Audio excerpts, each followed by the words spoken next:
Hi, I'm Shaw for the Oxbridge Group, and today I'm going to go through an example interview and set of texts that you might get if you were interviewing for English or English language and literature at Oxbridge. So, the way that this works is this is a very typical kind of interview. Almost all English interviews will have one segment that's about this, namely looking at an unseen text or texts. This is quite a typical way of doing it. So you'd get three texts and 30 minutes to read them and prepare some sort of thoughts about them. In this case, what's going to happen is if you want to do this like a mock interview, then give yourself 30 minutes. I'm going to go through the poems individually, and you can pause on them and sort of go through and make your own notes, take your own impressions, and then see how the rest of the video unfolds. Or you can just watch along and follow as I work through them. The other important thing to note here is extra information. This might be given to you on the sheet that you receive or a PDF that you receive before interview, which is that text one, because it was written so long ago in 1420 and therefore in Middle English, uses some characters and letters that we no longer use in modern English. And you've been given a key here that one, thorn, corresponds to a modern TH, and this other one, yog, can correspond to all kinds of modern English words like Y, GH, H, G, sometimes Z, but it will become clear, I promise, as we go through. Okay, so now's the moment. I'm going to go through each one of the texts and tell you to pause, and then after that, we'll begin the interview. So, the first one is an extract from My Complaint by Thomas Hoccleve, written around 1420. My Complaint is one poem in a longer series of poems called The Series. So, pause now.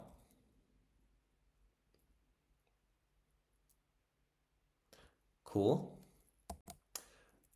Next, we have a poem called They Flee From Me by Sir Thomas Wyatt. It was written probably between 1520 and 1540 and first published in 1557.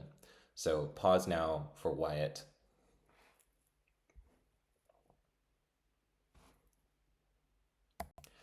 And next, we have a modern poem written in 1953 by the American poet Theodore Roethke. The poem is called The Waking. Again, pause.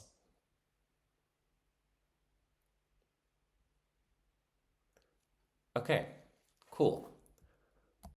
So let's say you've had your 30 minutes. Here's a pretty typical starter question, which would be, talk me through the narratives of these three poems, or extracts, important difference, in detail. Okay, so what's this asking you to do? Basically, this is a reading comprehension task, but it's not just reading comprehension in the way that you might be familiar from English language GCSE or English language A-level. These will probably be texts with elements that may be more difficult to understand, or difficult not necessarily because they're hard, but because they're unfamiliar. And unfamiliar is not bad. Lack of comprehension is not bad as long as you're able to be precise about it. So maybe an item of vocabulary that you're not familiar with, or a little turn of phrase, or a bit of syntax that you're not sure about, and you want to investigate more. A really crucial tip for interview is to not push away or ignore those questions. I know it can seem often counterintuitive and like you feel that you're presenting yourself as ignorant, but that is not what it's about. There is no prior knowledge assumed. Asking is a virtue. The other thing to bear in mind is as you talk through these poems, it's worth kind of retaining in your head the sort of general ideas and themes, for lack of a better word, vibes that these poems are throwing up, and things that you might want to come back to later in the interview as discussion gets broader. But anyway, what I'm going to do now is take you through each one of these poems and summarize them quite precisely in a way that a question like this is probably looking for. Okay, so let's begin with Hoccleve. This is in Middle English. What I'm going to do is, if you're not familiar with Middle English and haven't heard it read aloud before, I'm actually going to read each one of these stanzas aloud and then go through a sort of translation. Okay, so the first stanza. For though that me wit were home come again, men wol did not so understand or take, with me to dele hadden they disdain, a rietus personi was, and forsake. Min olde friendshipe was all overshake, no wicht with me list make dalliance, the world me made a strange continuance. Okay, so, although my wit had returned home again, men or people did not wish to understand or take it as such. They had disdain to deal with me. I was a dissolute person and abandoned. All my old friendship or friendships were overshaken. No person was pleased to converse with me. The world showed me the face of a stranger. Cool. Stanza 2. Which that mean her to sorgan to torment, for oft when I in Westminster Hall and eke in London among the praise went, I saw the chair batten and a palla of him that were in want me for to calla to company. Her head they casterie when I him met, as they not me see. Okay, so in translation, so this face of a stranger, which the world was making before, began to torment my heart, because often when I went among the crowd in Westminster Hall, and also in London, more on that apparent little paradox later, I saw the faces grow dejected and pale of him, i.e. them, that were wont to call for me to company, that used to call me into company or to be in a group with them. They cast their heads aside when I met them, as if they didn't see me. Okay, so now we're getting an idea. The story is the speaker, this I character, has evidently suffered some kind of mental illness or mental breakdown, but now his wits, his sort of sanity has come back, but people are still behaving towards him as if he were still mentally unstable. And we know that he lives in London and that he used to have friends, but he basically feels kind of alienated and isolated. Okay, second two stanzas. As said is in the soter michti say, they that me so fleden away from me. For yet I was all out of mind away, as he that dead was from hertes certa. To a lost vessel liekne michti bay, for many a wicht about me dwelling, herdi me blame and put in dispraising. As it is said in the Psalter, they might say about me, those that saw me fled from me. I was forgotten out of all minds as someone who is dead from the love of hearts. I might be likened to an lost or empty vessel.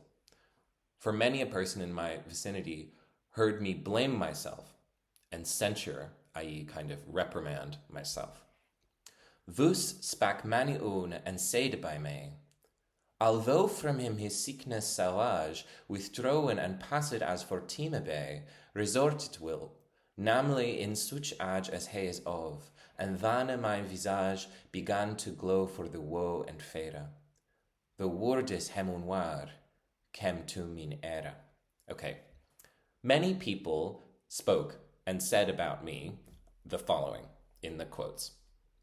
Although his wild sickness has withdrawn and moved on for a while, it'll come back, especially at the age that he is. And then my face began to burn for grief and fear. Those words, though they did not know, came to my ear. Okay, so more of the same thing. There's this quote, apparently, as is said in the Psalter. If you don't know what a Psalter is, that will come up later in this interview, but we'll go through it. Basically, more expressions of isolation. He feels like an empty vessel. That's sort of the central image of the passage, it seems like, and we'll talk about that more. And this character has a lot of self-loathing as well as being despised by others. More in the final stanza, people believe that this illness is going to come back. the speaker evidently feels some kind of fear about this as well, for fear and grief, and then he is sort of overhearing things, crucially, that are not being said to him directly. Okay, moving on to Wyatt. That it's worth saying as well. This is the hardest poem to read, partly because of its age, but don't worry. All right, next one.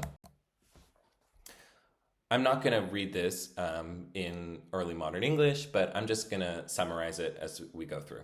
Okay. They flee from me, that sometime did me seek with naked foot stalking in my chamber. So someone who used to be in my bedroom, not wearing clothes, is now running away from me. I have seen them, this person or people, gentle, tame, and meek, that are now wild, and do not remember that at one point, sometime, they, this naked-footed person, used to put themselves in danger, to take bread at my hand, like maybe a bird, and now they range as in wander around, busily seeking, with the continued change. With the continued change, we understand the change to be from the manner of being gentle, tame, and meek from before. Okay. Thanked be fortune, it hath been otherwise 20 times better. So just because things are bad now, it's actually been way better in the past, and I'm grateful to fortune for that. But once in special like in a special case or especially, in thin array, after a pleasant guise, this could mean a manner of dress, it could mean a style, it could mean behavior. When her loose gown, okay, so it's not just they anymore, it's a woman, when her loose gown from her shoulders did fall, and she me caught in her arms, long and small, therewithal, sweetly did me kiss, and softly said, dear heart, how like you this? Okay, so it appears that in the past, the speaker has had some kind of erotic, possibly sexual encounter with this person, with a specific woman, who may or may not be the same as the they of the first stanza, but we'll see what happens. In the third stanza, it was no dream. I lay broad waking, but all is turned through my gentleness into a strange fashion of forsaking. And I have leave to go of her goodness, and she also to use newfangleness. Okay, so this really happened. But now, because the speaker has been kind through my gentleness or my nobility, suddenly there's a weird manner of forsaking or almost letting go or abandoning. And I am permitted to leave her goodness, and she is also permitted to use newfangleness, perhaps take other lovers, behave in a different way, in a different guise maybe, we'll see. But since that I so kindly am served, I would fain know what she hath deserved. Yes, okay, so, but since that I have been treated kindly, and we'll get into this adverb kindly, it's important, but kindly here can mean both kindly in the modern sense, but also kind in terms of nature. I would like to know what she has merited. Okay, so that's Wyatt.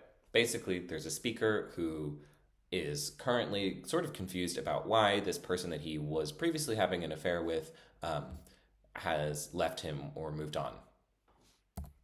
All right, and finally, Rethke. This is a tough poem. It's, as I'm sure you will have noted, very abstract. But let's try and take it apart. I wake to sleep and take my waking slow. I feel my fate in what I cannot fear. I learn by going where I have to go. Not a lot to go on here. Very, very abstract, gnomic language that's hard to kind of get into. So we read on. We think by feeling. What is there to know? I hear my being dance from ear to ear. I wake to sleep and take my waking slow. Okay, so this repetition and this rhyme scheme, this ABA rhyme scheme, is telling us that some kind of formal control is happening as the central feature of this poem. Okay, of those so close beside me, which are you? God bless the ground. I shall walk softly there and learn by going where I have to go. This speaker appears to be dealing in paradoxes that are responding to each other. So where do I have to go? He learns by going where he has to go. We're being invited clearly to think about form. The form is maybe creating an impetus for going.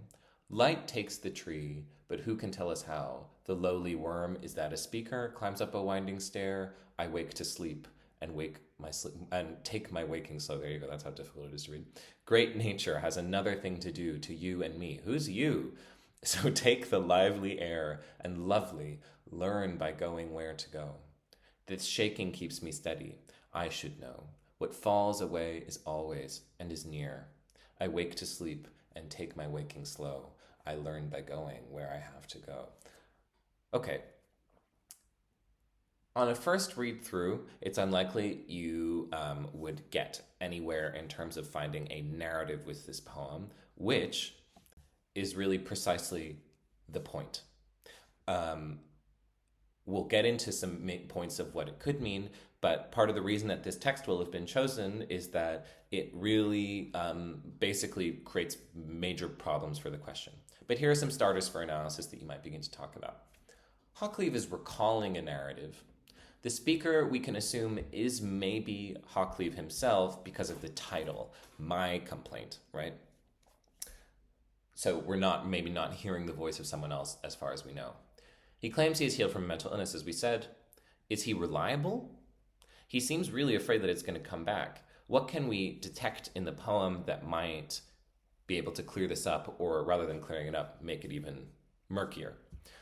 One thing that I might bring up here is the difference between sight. There's a lot of what this speaker sees and what this speaker hears, and the different kind of relationship that he has to those different states.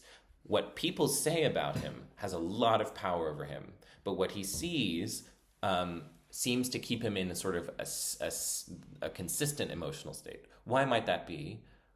One is reminding here of kind of the issue that reading is accomplished through seeing, whereas hearing is something that might be read to us, but one is public, one is private. This poem is all about basically the relationship of the self to broader society, formation of self in relation to groups. So we'll unpack that as the analysis goes on, but that's kind of what this story, I would say, is really getting at thematically.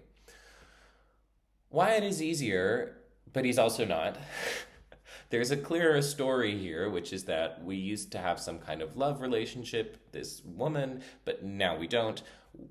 From the point of view of the reader, we don't know anything about why, about who she is, about what the circumstances of that are. There's a kind of, I've called it a cagey tone here. It's very erotic, but it's erotic partly because we don't know who she is. It's a gown over the shoulders, not, oh, Emily, I love you so much. That's significant. Why this coded approach to the events?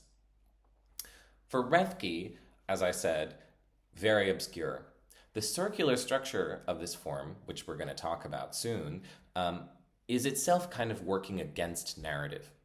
So we might think about here in relation to Hawcleve, one really important thing to bear in mind when you're approaching unseen text like this is that it is always a great strategy to use, as if you were writing a comparative piece of work like you might get on ELAT, use the texts as counterpoints for each other.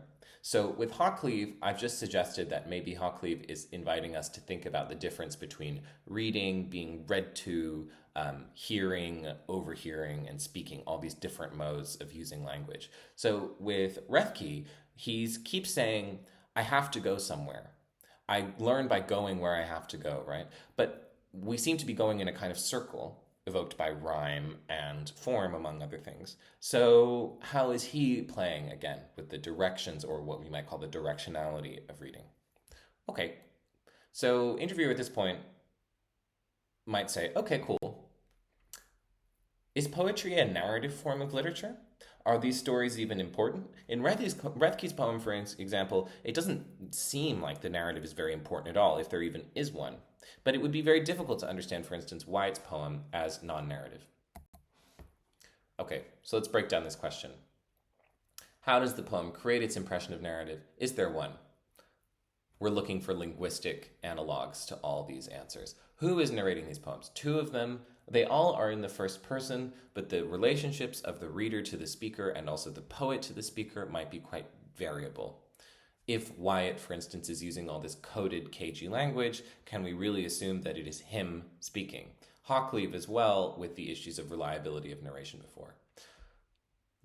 On reliability of narration, I've written here, what is the relationship of poetry to fiction, i.e., does poetry tell the truth? Does that matter?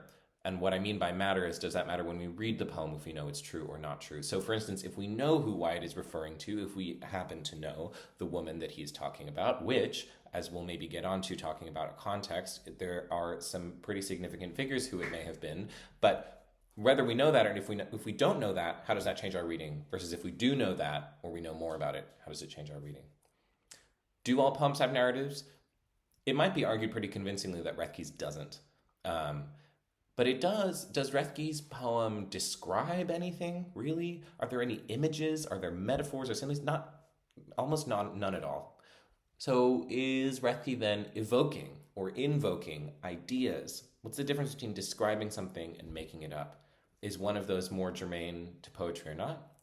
The key thing is that as you approach any one of these facets of the question, find an example, either in the poems themselves or from another piece of literature that you may be aware of. Both are legitimate. I mean, the interview is primarily about the text and your approach to the text, but there is nothing wrong with saying, oh, well, actually, I'm reminded of this other poem. And it doesn't need to be necessarily from the same period, from the same country, none of that stuff. Just make the connections that come naturally to you.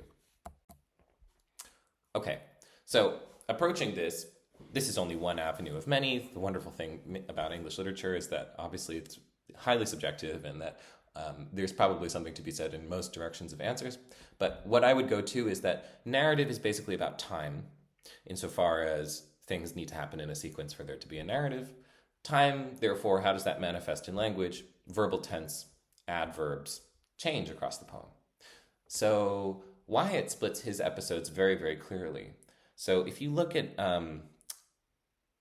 the first stanza, that sometime did me seek, how does that interact with meter? Often these adverbs are stressed in his pentameter. Similarly, he says things like she, me, caught. Why would you switch the order of sort of standard? We would expect she caught me, but why do we have she, me, caught? Can that link to meter? Is that to do with her? Is that to do with this past tense verb, caught? And we, again, are reminded of she caught me in her arms, but this kind of recalls him stretching out the bread to the bird. So the hunter becomes the hunted. For Hawkleave, across this first and second stanza, interestingly, he splits a sentence across these two stanzas. It's also a split in the speaker. The world makes a strange countenance, and then all this other stuff happened to me. He becomes the lost vessel, right? There's this difference between the countenance's idea of Hawkleave and the world's idea of Hawkleave and the crowd's idea of Hawkleave. And then there's even this separation within Hawkleave between him and his heart. All of these are reflecting something back to the speaking voice, right? All of these are giving the voice an idea of itself. But is it consistent? Kind of seems like it isn't. It's maybe an empty vessel that we're pouring things into. A narrative is an empty vessel, but not a vessel that has inherent meaning. Coming to Rethke, what falls away is always and is near. The nearness of always is what makes this poem difficult to read and brings us closer to the experience of reading. At this point, I might now shape the argument to say, okay, so maybe the narrative of Rethke's poem is the narrative created by reading the poem in a way within time, because all acts of reading happen within time, right? You can't just read something in some magic kind of, I don't know, otherworldly plane. We read in time and we read about time. Okay, question 2. Let's talk about form. Form has been creeping up on us, but let's approach it properly. Some things to bear in mind practically. Don't worry about knowing what a particular form or historical accuracy of a form is called. So I wouldn't stress out loads about when the sonnet was introduced into English and what the difference between a Shakespearean sonnet for a poet writing in 1800 versus a Spenserian sonnet, all this stuff. That can be very useful and helpful for making sort of finer points, but those are basically about deducing things that are either historical or contextual, which is not really what a close reading interview like this is trying centrally to achieve. So if you don't know the word, that's cool. Say what you see or say what you're reminded of. Also, don't discount the fact that the interviewers may choose to feed you particular pieces of information. Especially regarding form, I think it's always useful to say, oh, this actually reminds me of another author or another poem, right? I think that can be a great thing to do. Or if you happen, in this case, to have read more Wyatt, Rethke, or Hochlieb, say, well, I'm reminded of this other poem where, so, to take a kind of useful example, when the woman says, dear heart, how like you this in Wyatt, heart might be a pun on heart as in the kind of deer, which might remind us of his other poem, whoso lists to hunt, I know where is an hind. That's legitimate, but that's not required. Finally, the texts probably have some kind of relationship between them. That may be formal. In this case, as we'll find out, it is formal, but there's going to be ways in which they interact in an obvious and kind of straightforward way that might be productive for analysis. So try and identify that when you're talking about especially things like poetic form, if you're looking at poetry. Okay, Rethke's writing a villanelle. That's the form. Villanelle, probably something you will have encountered in school, but if you weren't sure whether to identify it as a villanelle or not, it is one. The point of a villanelle is its crazy repetition, its extremely tight rhyme scheme, and the sort of limited amount of new information that can be introduced into the poem. So I'm going to say why, and sort of put a pin in that, and then move on to the other two. Wyatt and Hochlieb share a form, hopefully, as you will have noticed, namely 7-line stanzas that rhyme ABAB, BCC. This is a form called rhyme royal, not an expectation for you to know that. But even if you don't know that, let's think about how these stanzas work. One really useful thing to think about always when we're talking about poetry that is in stanzas, stanzaic or strophic poetry, is that stanza, the meaning of the word stanza is room. Think of each stanza as a kind of room that the poem enters and then a room that it leaves. Or maybe as the poet as building rooms for the work to enter. Text 1 is an excerpt from a much longer poem. You don't know how long it is, but it's pretty long. It's about 800 lines. We're looking at a fraction of this material. So constantly this kind of turning. What would it be like in a kind of sea of many, many other similar stanzas? In the case of Wyatt, 2 7-line stanzas could be read as an unconventional sonnet, because that would make 14 lines. The rhyme scheme would be off, but it would end with a couplet in the manner of a Shakespearean sonnet, even though if you know your dates, you'll understand that Wyatt is about half a century before Shakespeare, but roughly in the same kind of period, right? Why does Wyatt interrupt the possibility of a sonnet with 3 in a love poem? Sonnets are traditionally associated with love, love addresses, love missives, but here this is a case of interrupted, abandoned, kind of broken up love. So maybe there's something to think about there. ABABBCC can also divide in 3 ways, especially in Hochlieb and Wyatt. We can sort of sense 3 types of patterns, namely a quatrain, then a tercet, 5-line bit, quinzain if you want to use the word, and a couplet, a tercet, and then a quatrain. There are major differences in tone and register created. If you leave, for instance, that final CC at the end, then you get a very sort of conclusive, okay, rhyme at the end, right? And this is all to do with placement of punctuation, syntax, run-on sentences, enjambement, end stopping, i.e. the placement of punctuation at the end, and also use of rhyme. Wyatt's rhyme is a little bit looser than Hochlieb's, but even Hochlieb's isn't perfect the whole way through. Go back and sort of make those links. How do they fill this vessel, both of narrative and of form? Okay, and then for our final question, I want to pick up on a piece of targeted reading. Both Hochlieb and Wyatt use this phrase, they flee from me. Why?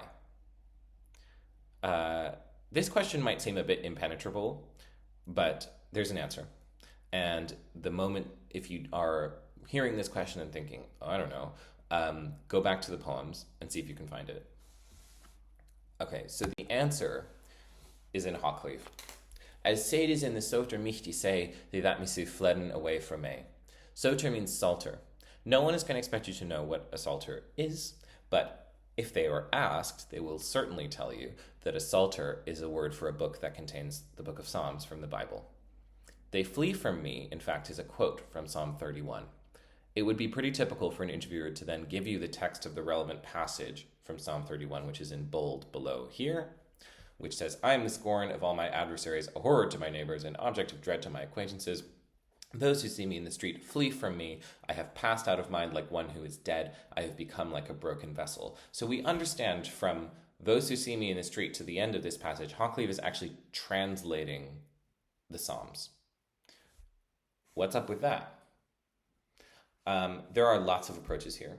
One might be to do with if you have a knowledge of the use of the Bible or spiritual literature more generally in poetry, then you're welcome to go off on a tangent about that. But I'm going to assume no prior knowledge of the use of things like Psalms, especially in like the late Middle Ages, and start thinking about how we can apply these to these poems without that contextual knowledge. Okay, cool. So the follow-up from being given that information, and this is the last sort of segment of the interview, is, all right, what's the significance of this kind of allusion? How might that inform our approaches to the previous questions of form and narrative that we've thrown up? So basically, how can we tie all this together, and can this intertext, this citation or allusion, help us? Okay, so narrative. I think that really the narrative of the psalm writer here is one of lament. What does it say about the issues that we had with Hoccleve's character, his reliability, and all that, that this character is borrowing another narrative which appears to be pretty identical, in fact, is identical insofar as Hoccleve is translating? Why do this? I would avoid here just making some broad claim about, well, the Psalms are a religious book, and therefore this character is just anxious or religiously anxious. How can we develop that idea slightly more? Okay, what's the character of the text itself? We might say it's a lament. I say here the tradition of the Psalms is a lament, and there are famously 7 psalms, 7 penitential psalms that are all to do with lament and penitence. So reading this book, or perhaps hearing it read aloud, again, another return to those dynamics we were talking about in church, in public. Remember, this is 1420. Religion is kind of everywhere in a way that it is not currently. All these modes are coming back through this allusion and then being recycled into Hoccleve's text. So Hoccleve is hearing himself both kind of reflected in Westminster Hall. I think maybe this split between Westminster Hall and London is perhaps significant. In Westminster Hall, in the church, and in London, in the town, with the crowd. He's hearing the same messaging everywhere, which really builds up this idea of fragmentation. So even the consolation that a religious speaker might hope to derive from reading a text like Psalms is not really accessible to him. And obviously the meaning and the tone of the text itself is pretty bleak. Wyatt is doing something a lot more sort of devious, which is that he's taking a spiritual text, which is apparently very serious, and making it quite sexy, putting it, literally he's taking the Bible into the bedroom. That is, crucially, don't try and, unless you have read the whole Bible, don't try and generalize about what the Bible is and isn't and what it does and doesn't say. Opportunities like this are a great way for examiners to catch you out. Try and avoid making sweeping statements. So in this case, there is actually loads of erotic poetry in the Bible, very highly charged sexual material in the Bible. You could look at Song of Songs if you want an example. So it's not so much that, he's sort of desecrating the Bible by placing it in this erotic context. But what he is doing, I would say, which is significant, is he remember this idea of coding and like hiding, ciphering to do with this woman from before. So the speaker of the Psalms, in a way, becomes like a general I figure that Wyatt can hide behind. maybe in his dream, maybe in this encounter, maybe in trying to get away. Again, the key word I would say is definitely guise. Under the guise of the Psalms, he can carry out this love affair. That might be a spiritual love affair. It's possible, I mean, if you want to go deeper into the Bible, you could talk about the church as the bride of Christ, which is an image in the Bible, who's supposed to be very appealing. And this idea of a woman undressing might be something to do with a kind of mystical spiritual union. Definitely could be a substrand there. Another thing about the Psalms, and this is just more for interest than for interview purposes, but it's worth saying, is that Wyatt famously possibly had an affair with Anne Boleyn, who was also being courted by Henry VIII at the time. And so this kind of coded referencing is very possibly to do with his fear about sort of being caught. Okay, so that's narrative. Let's talk about form. Overall, one thing that may seem quite obvious, especially if you're doing English literature A-level, is that all these poems are in iambic pentameter, but don't be afraid to say it, and also don't be afraid to really dig into what pentameter does to these texts. And I mean does beyond, it has 5 stresses. More that how can this empty vessel of form, this is an idea that we've talked about, be reformed and made by the choice of pentameter. So in the case of the Psalms, the Bible is certainly not an iambic pentameter. Of course, it was originally written in Hebrew, and then it was translated into Latin, and then by the time of writing of all of these authors, little known fact about the Middle Ages, but there are plenty of vernacular psalm translations from as early as like 600 AD into English. The Psalms have been translated many, many times into English. So the Psalms themselves are being reformed into another kind of, into poetic form. For Wyatt, I would link this to the idea of newfangleness. It's her newfangleness. She's appearing differently. But also this is perhaps an allusion to contemporary issues of Wycliffite reforms in the past and Reformation ideas in the future about what does it do to an allusion or a text to restate it and put it into a new language. For Rethke, there is no allusion, right, to Psalm 31 in this way, but there are echoes certainly of spiritual and religious language throughout the poem. What kind of context? Why? Why mention God? I think God for Rethke is kind of an idea of this controlling or regulating force of form that we've been talking about. So there's Rethke, the lowly worm, and then there's lovely you, who is sort of in the air. So there's the lowly worm on the ground, and then there's lovely you kind of in the air.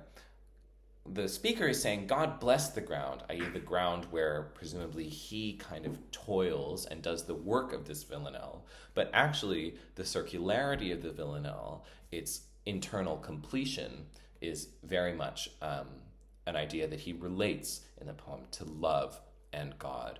I think that is something, these kind of divisions between what is earthly, same for Hawkleaf. There's what he hears in Westminster Hall, i.e. perhaps the psalm in Latin, and then his translation of it, which he has to fit into his empty vessel, or there's the magic kind of sexual union that Wyatt used to experience with this woman, but now he remembers it in this imperfect and difficult and like syntactically knotted way.